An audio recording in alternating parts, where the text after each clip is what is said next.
ঠিক তখনই লাশ নিয়ে একটা অ্যাম্বুলেন্স গেটের সামনে দাঁড়ালো।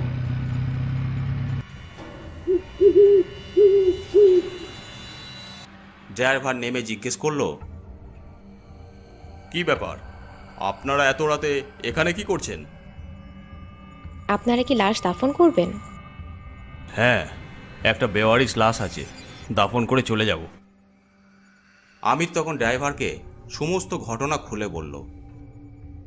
ড্রাইভার কেমন সন্দেহের চোখে মেয়েটার দিকে একবার তাকালো, তারপর বলল, ঠিক আছে, আপনারা চিন্তা করবেন না, আমরা আপনাদের লাশও দাফন করে দেব।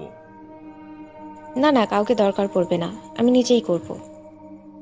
গেট খোলা হলে মেয়েটা পাঁজা কোলা করে লাশটা নিয়ে কবরস্থানে ঢুকলো।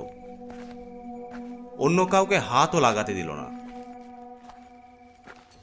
ব্যাপারটা আমার গোলমাল লাগছে, তুমি সাবধানে থেকো। আশ্চর্য, একটা মেয়ে একাই লাশটাকে নিয়ে চলল। হালকা নাকি লাশটা? আদৌ কি কাফনের ভিতর লাশ ছিল? যেখানে একটা লাশকে নামাতে 3-4 জনের দরকার পড়ে, সেখানে মেয়েটা একাই করে ফেললো। নিশ্চয়ই কিছু গন্ডগোল আছে। তারপর দাফন করে বাইরে এলো সবাই। অ্যাম্বুলেন্সটাও চলে গেল। কি বলছিল ড্রাইভার? কিছু নয়। আপনি লাশটাকে একা কষ্ট করে নামাতে গেলেন কেন? ওরা তো সাহায্য করবো বলল। না, করোনা হয়েছিল তো আগে, তাই আমি নিজেই করলাম। ওদেরকে করোনার কথা বললে নিশ্চয়ই সাহায্য করতো না। ঠিক আছে, চলুন, আপনাকে বিরামপুরে 3 মাথায় নামিয়ে দিয়ে আমি বাড়ি চলে যাব। মেয়েটা বাইকে বসলো। আমির ফাঁকা রাস্তা দিয়ে জোরে বাইক ছুটাতে লাগলো।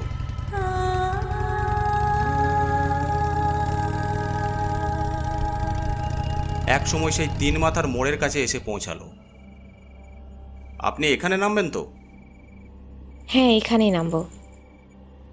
আশেপাশে তো কোনো ঘরবাড়ি দেখছি না। আপনার বাড়ি এখান থেকে কতটা? বেশ কিছুটা হেঁটে যেতে হবে।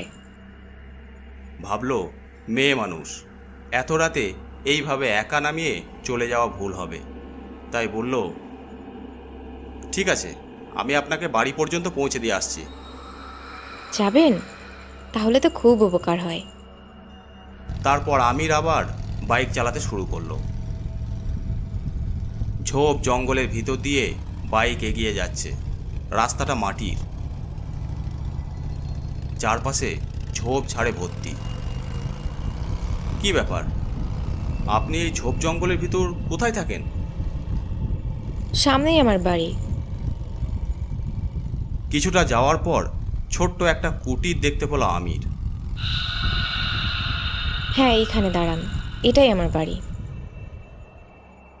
ঠিক আছে, আপনি তাহলে যান, আমাকে আবার বাড়ি ফিরতে হবে, এদিকে রাতও অনেক হয়ে গেছে।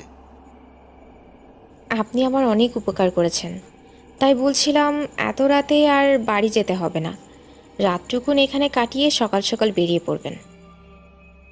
না না, বাবাকে কাল ডাক্তার দেখানোর ডেট আছে, আমাকে বাড়ি ফিরতেই হবে। ঠিক আছে, আপনি সকাল সকাল চলে যাবেন। তাছাড়া এত রাতে সামনের রাস্তা আরও ভয়ঙ্কর। বাম বটতলায় ডাকিনী থাকে। আপনার মতো সুদর্শন যুবককে একা পেলে মায়া দেখিয়ে আপনার সর্বনাশ করতে পারে। তাই রাতটা এই গরিবের কুটিরে কাটিয়ে দিতে বলছিলাম। বাড়িতে আর কেউ নেই, আমি একা। শেষ কথাটা কেমন যেন রহস্য করে বলল। আমির আর না করতে পারল না। আচ্ছা ঠিক আছে। বাইকটা কুটিরের সামনে স্ট্যান্ড করে মেয়েটার সাথে ভিতরে প্রবেশ করলো। ঘরের ভিতরটা যে এতটা পরিষ্কার পরিচ্ছন্ন আর গোছানো থাকবে আমি সেটা ভাবতেই পারে নাই। বাহ, ঘর তো খুব সুন্দর। ওই আর কি, সারাদিন কাজ থাকে না তাই গোছকাজ করি। ছিমছাম রাখতে আমার ভালো লাগে। আচ্ছা, আপনার নামটাই তো জানা হলো না। আমার নাম রেশমি। তার হাসিটা যে কোনো পুরুষের স্নায়ুতে আগুন ধরিয়ে দিতে পারে। আমার নাম আমির। বাহ, সুন্দর নাম তো। আমি রেশমি। মানে? না, কিছু নয়। আপনি বসুন, আমি চা নিয়ে আসছি আপনার জন্য। তারপর রেশমি পাশের রুমে চলে গেল। আমার অজান্তেই আমি রেশমির প্রতি কেমন যেন একটা আকর্ষণ